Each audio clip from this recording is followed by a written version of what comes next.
Abu Thaha dan segenap para ustadz-ustadz yang hadir yang tidak bisa saya sebutkan satu persatu nama beliau tanpa mengurangi rasa cinta dan hormat kami kepada beliau.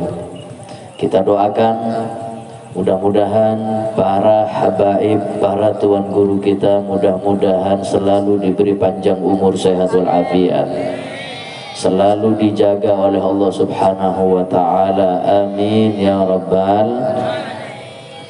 Dan tak lupa kepada tokoh-tokoh masyarakat yang hadir, kita doakan mudah-mudahan semua tokoh masyarakat insya Allah diberi panjang umur, sehat walafiat, sehingga bisa membimbing kita, membimbing daerahnya menjadi baldatun thayyibatun wa rabbun ghafur, amin ya rabbal. Hadirin hadirat rahimakumullah, alhamdulillah kita panjatkan puji syukur kehadirat Allah Subhanahu wa ta'ala atas segala limpahan anugerah, hidayah, inayah, taufik, rahmat dan nikmat Allah. Langkah kita diringankan oleh Allah, hati kita diketuk oleh Allah untuk hadir di majlis yang mulia. Dibacakan zikir kepada zat yang paling mulia, bersolawat kepada makhluk yang paling mulia, dan berkumpul dengan orang-orang yang mulia. Mudah-mudahan kita semua menjadi hamba yang mulia dunia dan di akhirat, amin ya rabbal. Hadirin hadirat rahimakumullah, bagaimana kita tidak mulia? Sudah disinggung oleh guru kita Al-Ustadz Madani, kita termasuk hamba yang beruntung, kita termasuk hamba yang mulia. Kita masih mengingat kepada Allah di saat orang lain lalai kepada Allah Subhanahu wa ta'ala.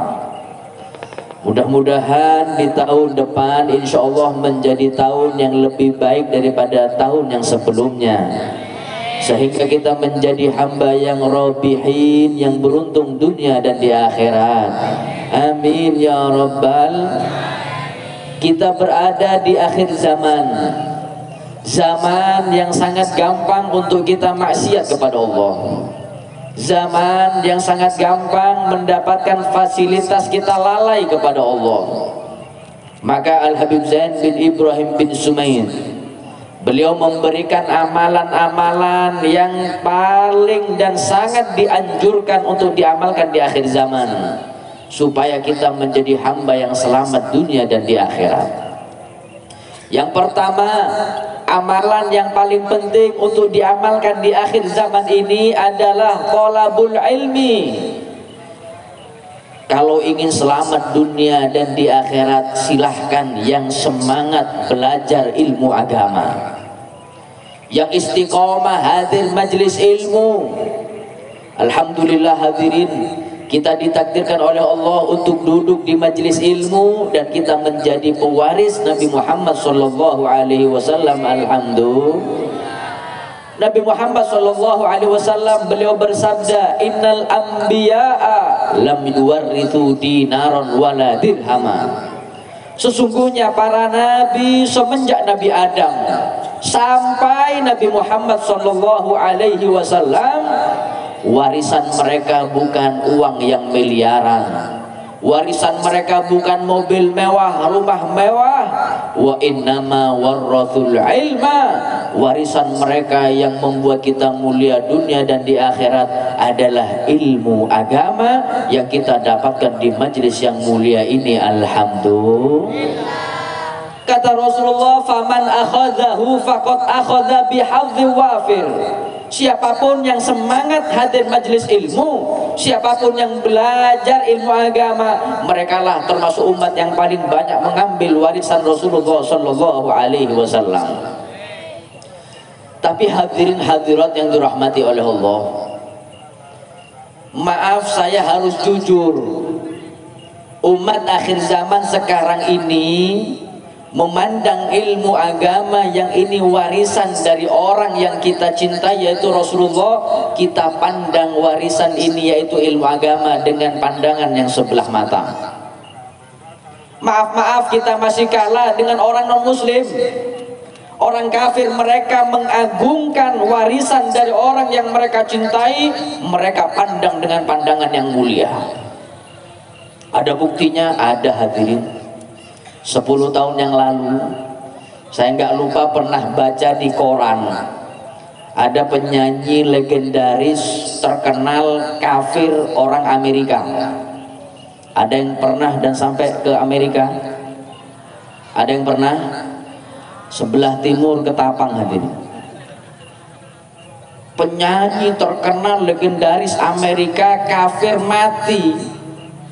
Ketika mati semua warisannya dilelang, mobilnya dijual, kemudian rumahnya yang mewah dijual, semuanya dijual. Bahkan yang saya baca, warisan dari orang kafir yang meninggal artis ini yang dilelang bukan hanya perhiasan atau mobilnya, bahkan kaos bekas yang dipakai untuk nyanyi dijual dan dilelang.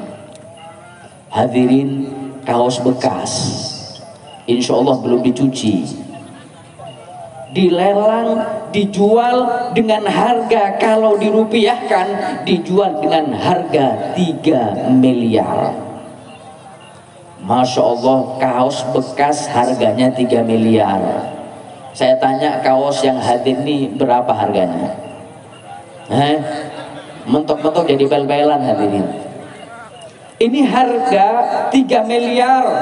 Pertanyaannya, Habib, apakah ada yang beli? Jangan salah, pencinta artis yang meninggal ini mengantri untuk membeli kaos bekas daripada fans atau artis kesayangannya, sehingga kaos dalam itu terjual dengan harga 6 miliar. Pertanyaannya, untuk apa beli kaos 6 miliar itu apa hadirin? Karena mereka berani membeli 6 miliar karena mereka memandang kaos dalam ini bukan kaos biasa. Ini kaos dari orang yang mereka cintai, warisan dari orang yang kagumi, berapapun dibayar untuk mendapatkan harta atau barang dari warisan orang yang mereka cintai, berapapun dibayar. Ada lagi, Masya Allah, saya pernah baca berita. Mungkin 7 tahun yang lalu ada penyanyi, ada pemain bola sangat terkenal, yang laki-laki biasanya hafal nih hati, Cristiano Ronaldo. Ada yang kenal? Radhiyallahu ta'ala anhu. Datang ke Indonesia. Masya Allah, ketika datang ke Indonesia berjumpa dengan fans atau penggemarnya. Selesai berjumpa dengan penggemarnya, pembawa acaranya mengambil mic, memberikan pengumuman. Kata pembawa acara, wahai hadirin yang hadir ini Cristiano Ronaldo bawa dari luar sana kaos yang dipakai main bola. Ini loh kaosnya, yang mau foto dengan kaosnya, hadirin, foto dengan kaosnya, tabarrukan. Foto dengan kaosnya, sekali foto bayar 5 juta. Masya Allah. Dan yang paling miris di hati, 90% yang mengantri untuk berfoto dengan kaos artis sepak bola adalah umat muslim, umat Nabi Muhammad. Warisannya orang kafir berapapun dibayar hadirin. Ini salahnya umat akhir zaman. Saya buka pikiran Bapak Ibu, kalau kita ini secara sadar atau tidak sadar sudah meremehkan ilmu agama yang itu warisannya Rasulullah. Saya buka pikiran Bapak Ibu supaya sadar hadirin, kalau kita ini sudah meremehkan ilmu agama yang ini warisan Rasulullah. Saya usul ini kepada Ustadz Madani. Saya usul, Ustadz, tolong kalau ada majelis lagi bulan depan, saya usul di depan majelis, di depan panggung, tolong kasih tulisan yang mau hadir majelis Hubut Toha, setiap orang wajib bayar 50.000. Yang saya tanya, ada yang hadir? Dijamin sepi hadir. Lu kok gak hadir? Wah, kok larang, kok mahal. Hadir majlis biasanya gratis, kok 50.000. Akhirnya majlisnya sepi karena bayar. Coba di lain waktu ada pengumuman datang ke kampung kita, akan hadir di kampung kita. Kampung apa namanya ini? Kampung Kauman. Akan hadir ke kampung Kauman 31 Desember penyanyi dangdut terkenal Ayu Ting Ting. Yang mau hadir wajib bayar 50.000. Kira-kira ramai apa sepi? Ramai apa sepi? Kenapa kok ramai? Karena murah. Loh, untuk majelis 50.000 kita bilang mahal hadirin. Untuk majelis konser 50.000 kita bilang murah. Ini salahnya kita hadirin. Jangankan Ayu Ting Ting yang sekarang itu loh yang rame, yang abal-abal penyanyi dangdut malam tahun baru rame hadirin. Ini salahnya kita. Makanya hadir majelis seperti ini gratis. Ada yang bayar di sini? Gratis. Sudah gratis, dapat nasi,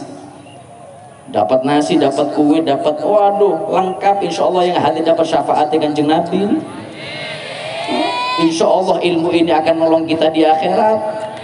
Makanya hadir majelis ilmu nggak diminta biaya, gratis. Karena tiket hadir majelis ilmu ini mahal. Nggak bisa dibeli dengan jabatan pun, nggak bisa dibeli dengan harta sebesar apapun. Karena tiket hadir majelis seperti ini adalah hidayah dan taufik dari Allah Subhanahu. Nabi Muhammad SAW sudah mengingatkan, man yuridillahu bihi khairan yufaqihu fiddin. Siapapun yang Allah ingin memberikan kebaikan kepada hambanya, ingin memberikan hidayah dan taufiknya, maka hamba itu Allah tuntun untuk belajar dan paham ilmu agama. Berarti kita di sini nih, alhamdulillah hadirin, termasuk hamba yang dipilih dan hamba pilihan Allah Subhanahu wa taala. Alhamdulillah. Hadirin, ilmu ini yang nolong kita. Sayyidina Ali bin Abi Thalib beliau mengatakan, al ilmu khairun minal mal. Ilmu agama yang kita dapatkan ini lebih baik daripada harta. Mengapa? Li'annal ilma yahrusuka wa anta tahrusul mal. Karena kalau kita punya ilmu agama, ilmu yang akan menjaga kita supaya gak maksiat kepada Allah. Makanya kita harus bangga punya anak yang belajar di pondok ini, harus bangga hadirin. Karena nantinya ilmu yang akan menjaga anak kita supaya gak maksiat. Beb, saya ingin punya anak jadi dokter, silahkan. Beb, saya ingin punya anak jadi doktor sampai S3, beb, monggo silahkan. Mau jadi presiden pun bagus, tapi jangan lupa, sebelum jadi itu semua, bekali anak kita dengan ilmu agama. Karena adanya kejahatan dan maksiat ini hadirin terjadi karena nggak punya ilmu agama. Maka betul kata Sayyidina Ali bin Abi Thalib, al ilmu yahrusuka wa anta tahrusul mal. Ilmu lebih mulia karena ilmu menjaga kita supaya gak maksiat, sedangkan harta kita yang menjaga harta. Hadirin, saya tanya, di Indonesia ini aliran apa yang gak ada? Lengkap aliran di Indonesia ini hadirin. Bahkan aliran yang gak ada di luar negeri, di Indonesia ada. Dulu 10 tahun yang lalu, yang tua-tua ini ingat, di Jakarta ada perempuan yang ngaku malaikat Jibril. Ingat ada? Siapa namanya? Lia Edan, ngaku malaikat Jibril. Coba bapak ibu nih sampai rumah nanti buka HP, ketik di Google Islam Jasun, Islam Jawa Sunda, ketik. Mereka kelompok yang mengatasnamakan Islam, cuman mereka punya nabi sendiri. Islam Jasun ini punya nabi sendiri. Ada laki-laki sudah tua ngaku nabi akhir zaman. Yang ngaku nabi adalah Bapak Tukimin. Saya tanya, yang hadir mau punya nabi namanya Tukimin? Hah? Naudzubillah, kalau punya nabi Tukimin hadirin, bagaimana kalau mau lutan hadirin? Ya Rabbi sholli ala.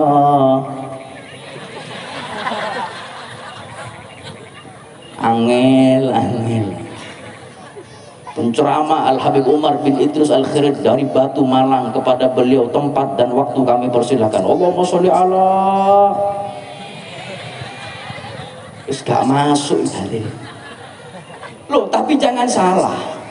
Yang ngaku malaikat Jibril, yang ngaku Nabi akhir zaman, ketika ditanya berapa muridnya, mereka menjawab pengikut saya lebih daripada 5.000 pengikut. Kita anggap Tukimin sama ngaku malaikat Jibril anggap orang gila. Yang ngikut bagaimana? Mengapa sebabnya? Karena malas belajar ilmu agama, jarang hadir majelis ilmu, nggak paham mana halal mana haram, nggak paham mana yang hak mana yang batil. Makanya kita alhamdulillah wadah sudah ada. Kata Al-Habib masyhur, beliau mengatakan idza saluhal wi'a'u saluhal ma', idza salimal wi'a'u salimal ma'. Beliau mengatakan kalau wadahnya ini bersih, wadahnya selamat, air yang di dalam ini selamat. Yang dimaksud dengan wadah, kata beliau, yang dimaksud dengan wadah adalah al-madrasatu wal majlis wal ma'had. Yang dimaksud dengan air adalah al-ilmu wal ibadah. Maknanya kalau majelisnya baik, ma'hadnya baik, pesantrennya bagus, akidahnya Ahlussunnah wal Jamaah, maka air, ilmu dan ibadah yang di dalam tempat itu ikut baik dan selamat dunia dan di akhirat. Maka daripada itu kita beruntung di malam yang mulia ini, saat orang lalai kepada Allah, kita masih ingat kepada Allah Subhanahu wa ta'ala. Mudah-mudahan kita menjadi hamba yang mulia dunia dan di akhirat. Amin ya rabbal. Ayo belajar ilmu agama, yang istiqomah hadir majelis ilmu, merekalah yang paling banyak mengambil warisan Nabi Muhammad sallallahu alaihi. Yang kedua, amalan di akhir zaman ini yang patut kita amalkan adalah kathratus sadaqah. Ayo hadirin, sekarang banyak bencana, maka kita harus sering-sering bersedekah, meluangkan harta, membelanjakan harta di jalan Allah Subhanahu wa ta'ala. Orang yang rajin sedekah banyak mendapatkan kemuliaan. Kata ulama, kemuliaan orang yang rajin sedekah dijamin yang pertama panjang umur, sehat walafiat. Pernah suatu hari malaikat Israel ke rumah Nabi Sulaiman. Kata Israel, wahai Sulaiman, kau punya tetangga namanya Bapak Fulan bin Fulan. Tunggu, tengok, 5 hari lagi saya akan cabut nyawanya. Israel ini pergi, ditunggu oleh Nabi Sulaiman 4 hari. 5 hari tetangganya masih hidup, sehat walafiat. Sebulan masih hidup, sampai 5 bulan masih hidup, sehat walafiat. Nabi Sulaimannya bingung, bagaimana Israel ini? Sudah 5 bulan gak mati-mati tetangga saya, awas salah cabut Israel itu hadir. Setelah itu malaikat Israel datang lagi ke rumah Nabi Sulaiman. Nabi Sulaiman tanya, wahai Israel, ini sudah 5 bulan tetangga saya kok masih hidup, sehat walafiat. Apa kata Israel? Wahai Sulaiman, 5 bulan yang lalu aku sudah ke rumahnya. Sampai di rumahnya aku dapati ada seorang pengemis meminta sedekah kepada tetanggamu. Tetanggamu memberi uang 5 dirham.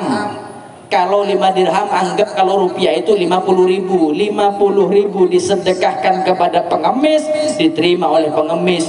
Pengemis itu berdoa kepada Allah, ya Allah, panjangkan umur Bapak Fulan bin Fulan. Ketahuilah wahai Sulaiman, 50.000 yang disedekahkan oleh tetanggamu kepada pengemis dapat bonus umur 5 tahun dari Allah Subhanahu wa ta'ala. Alhamdulillah. Makanya kalau ingin panjang umur hadirin, yang rajin sedekah. Kalau ingin awet muda, jangan sedekah. Kok bisa Beb? Iya, belum umur 50 mati duluan. Orang yang pelit ini banyak yang doakan mati hadirin. Betul apa betul? Coba sampean punya tetangga dermawan, loman, bahasa Maduranya lendo. Kita punya tetangga ahli sedekah, kemudian dermawan. Kita ngeliat orang dermawan dari jauh, hati ini masya Allah dingin, hati ini senang. Kadang kalau melihat orang dermawan dari jauh, kita doakan baik, ya Allah, mudah-mudahan orang dermawan ini panjang umur, sehat walafiat. Tapi coba kalau punya tetangga pelitnya, masya Allah, ngelihat dari jauh, ngelihat orang pelit, hadirin, bikin sumpek hati. Kadang enggak sedikit yang doakan, ya Allah, orang pelit ini kok gak mati-mati ya. Memang ini sudah dari Nabi Muhammad. Rasulullah mengatakan, al-bakhil ba'idun minallah, ba'idun minan nas, ba'idun minal jannah, qaribun minan nar. Siapapun yang jarang sedekah, yang pelit, dibenci oleh Allah, dibenci oleh masyarakat. Kalau sudah Allah benci, masyarakat benci, jauh dari surga. Kalau sudah jauh dari surga, qaribun minan nar, dekat dengan neraka, naudzubillah. Wasakhi, orang yang dermawan, orang yang dermawan, yang senang bersedekah, qaribu minallah, dicintai dan dekat dengan Allah. Qaribu minan nas, dekat dan dicintai oleh masyarakat. Allah cinta, masyarakat cinta, pasti dekat dengan surga. Kalau sudah dekat dengan surga, ba'idu minan nar, akan jauh dari neraka.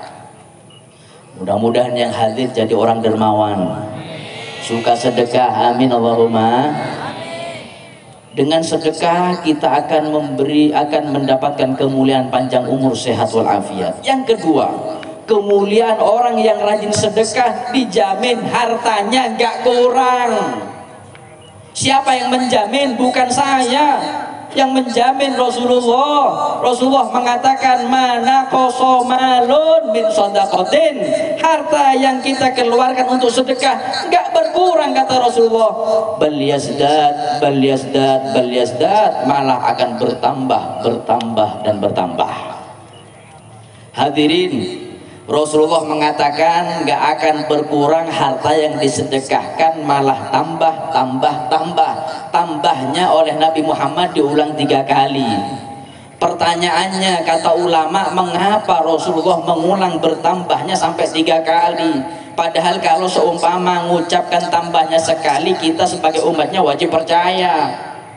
Kata ulama, iya, mungkin Rasulullah SAW mengulang bertambah, bertambah, bertambah sampai 3 kali. Itu menunjukkan bahwasanya satu sedekah yang kita keluarkan minimal akan dibalas 3 kali lipat oleh Allah Subhanahu wa Ta'ala. Yang kedua, kemungkinannya Rasulullah mengatakan bertambah, bertambah, bertambah sampai 3 kali. Itu bukan dikali 3 atau dilipat gandakan 3, tapi Rasulullah mengatakan 3 kali untuk menguatkan iman umat akhir zaman. Karena hati umat akhir zaman ini banyak yang terkena penyakit takut miskin. Hadirin, miskin nggak masalah, tapi kalau ada di hati sifat takut miskin, masalah besar. Miskin nggak masalah. Rasulullah Shallallahu Alaihi Wasallam ketika Isra wal Mi'raj, ketika tahu di surga banyak orang miskin, setelah itu Nabi Muhammad berdoa, Allahumma ini miskinan, ya Allah, hidupkan saya jadi orang miskin, kata Rasulullah. Wa amitni miskinan, sampai mati jadikan saya orang miskin. Wa syuni fi zumratil masakin, sampai kiamat kumpulkan saya bersama orang miskin. Loh, doa Nabi minta miskin. Saya tanya yang hadir, pernah doa minta miskin? Ya Allah miskin, ya Allah, pernah? Saya jamin hadirin, kalau yang hadir sekali doa minta miskin dijamin kabul. Belum doa sudah kabul duluan hadirin.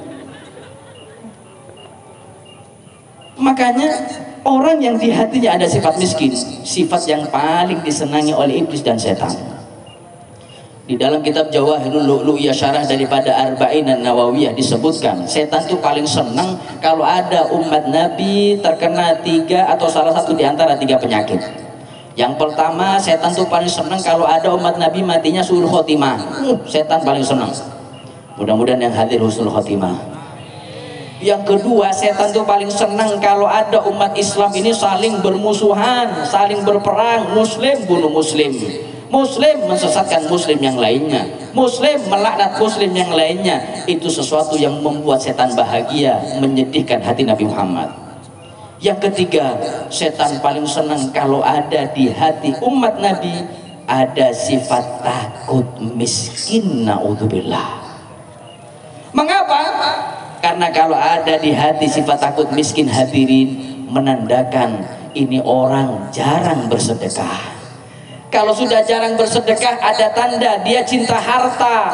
Kalau sudah cinta harta, ada tanda dia cinta dunia. Sedangkan Nabi Muhammad mengatakan hubbud dunya ra'su kulli khati'atin, cinta kepada dunia adalah pangkal dari segala kemaksiatan. Na'udzubillah. Makanya hadirin, ayo sedekah. Kalau ingin harta kita bertambah, tambah kaya, pancing dengan sedekah. Jangan nunggu kaya baru mau sedekah. Kadang ada orang nih hadirin mau sedekah nunggu kaya dulu, dijamin kalau kaya nanti gak akan sedekah. Betul? Kayaknya banyak yang pengalaman di sini hadirin. Yang ketawa pengalaman kayaknya, yang diam sudah taubat. Kalau kita nunggu kaya baru sedekah, kalau kaya gak mungkin sedekah. Dan sedekah itu bukan nominal. Kata ulama dalam kitab Al-Istidad Liyaumil Ma'ad, as-sadaqah minal aghniyai hasanun wa minal fuqara'i ahsan. Sedekah kalau keluar dari tangan orang kaya bagus. Orang kaya rajin sedekah bagus. Di dalam kitab orang kaya yang rajin sedekah, orang yang dermawan, yang nanti di akhirat tidak akan dihisap hartanya oleh Allah Subhanahu wa ta'ala. Orang kaya sedekah bagus, tapi kalah dengan orang yang tidak kaya rajin sedekah. Lo kok bisa? Betul hadirin. Orang kaya bantu majelis, bantu masjid 5 juta, bagus, bagus. 5 juta masuk masjid, bagus. Tapi ingat, 5 juta yang masuk masjid, di ATM masih sisa 500 juta. Cuman berapa 5 juta yang disedekahkan? Tapi kalau ada orang gak kaya, mungkin gajinya sebulan 2 juta, masuk 1 juta ke masjid, lebih mulia. Karena mereka sudah mensedekahkan hartanya separuh daripada uangnya. Makanya ayo yang enteng untuk sedekah. Saya yakin yang hadir ini di hatinya gak ada sifat takut miskin. Amin Allahumma. Tapi kata ulama, kita harus ngetes. Tes hati kita ada sifat takut miskin atau tidak. Bagaimana caranya? Kata ulama, biasanya kalau laki-laki ini hadirin pas Jumatan, hari Jumat, sholat Jumat di masjid. Kalau yang perempuan biasanya pas tahlilan, yasinan ataupun yang lainnya. Biasa pas Jumatan ada kotak amal. Nah, ada kotak amal jalan di hadapan kita. Ketika jalan di hadapan kita, kemudian di kantong bapak ini ada uang 50.000, ada uang 20.000, juga ada uang 5.000. Yang saya tanya, yang masuk kotak amal yang mana? Sifat takut miskin. Lo betul hadirin. Kita sedekah ini nabung di bank akhirat. Kadang kita bawa uang ratusan juta ke bank dunia, nabung gak pakai takut, gak pakai ragu. Padahal di bank dunia bisa jadi uang kita dibawa kabur, ditipu, bisa. Tapi kenapa di bank akhirat kita 5.000, 10.000, 5.000 lagi? Nah, ini berarti menunjukkan iman kita ini masih belum kuat kepada Allah Subhanahu wa ta'ala. Makanya sedekah itu pahalanya besar. Tapi perlu kita garis bawahi, setiap amal ibadah yang berpahala besar, godaan setannya juga besar. Sedekah pahalanya besar, tapi godaannya sangat besar. Sehingga Nabi Muhammad SAW beliau bersabda, man tasaddaqa faqad fakka sab'ina lahya syayatin. Orang yang berhasil mengeluarkan hartanya untuk sedekah, dialah orang yang mengalahkan dan berhasil membunuh 70 setan yang menggantung di hatinya. Disebutkan ada cerita Al-Habib Ali bin Muhammad Al-Habsyi yang ngarang Maulid Simtud Duror. Beliau itu ketika pengajian seperti ini, kebetulan temanya bahas masalah sedekah. Ketika beliau menyampaikan hadis Rasulullah yang berhasil sedekah, berhasil membunuh 70 setan, ada satu jamaahnya dari laki-laki yang angkat tangan dan bertanya, Habib, apakah betul itu sabda Rasulullah yang berhasil sedekah, berhasil membunuh 70 setan? Kata Habib Ali Habsyi, betul, itu sabda Rasulullah. Kata laki-laki ini, alhamdulillah Beb, dari dulu saya dendam sama setan Beb. Saya cari cara mau bunuh setan, nggak tahu caranya, sekarang baru tahu caranya. Lah terus mau apa? Kata laki-laki ini, saya izin Beb 15 menit mau pulang ke rumah, mau bunuh 70 setan. Saya mau sedekah, saya mau bunuh 70 setan. Kata Habib Ali Habsyi, silahkan kau pulang, 15 menit saya tunggu di sini. Laki-laki ini berdiri keluar dari majelis dengan semangat untuk bersedekah. Sampai dalam rumah, subhanallah, dia punya istri, istrinya gak soleha. Masuk ke dalam rumah, mengambil tas karung yang besar, diisi beras, diisi gandum, diisi tepung, gula, uang. Laki-laki sambil zikiran. Apa zikirannya? Tunggulah kau setan, tengoklah, ku bunuh kau. Sudah, ketika diambil mau keluar rumah untuk sedekah, istrinya ngeliat dan bertanya, Pak, mau kemana? Kata suami, saya mau bunuh 70 setan. Maksudnya, ya saya mau sedekahkan sembako ini. Istrinya gak solehah. Kata istri, apa? Kau mau sedekahkan ini semua? Iya. Kata istri, saya gak setuju kau sedekah, gagalkan niatmu. Nanti kalau kau sedekah ini semua, gimana kalau kita kelaparan? Kata suami, tenang, untuk makan sudah saya sisakan. Oh enggak, tetap saya gak setuju. Kalau kau sedekah ini nanti kita miskin bagaimana?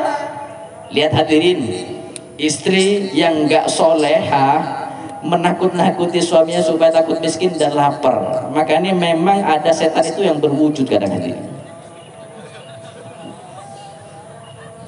Suami tetap hadirin, saya mau sedekah. Kata istri, enggak, jangan sedekah, saya enggak setuju. Akhirnya suami istri tengkar. Kata suami, saya sedekah. Kata istri, jangan, saya sedekah, jangan. Istrinya marah, mengambil pisau, itu tas disobeknya, disobek sama istri. Akhirnya tumpah semua. Walhasil suami gagal sedekah karena istri yang enggak soleha.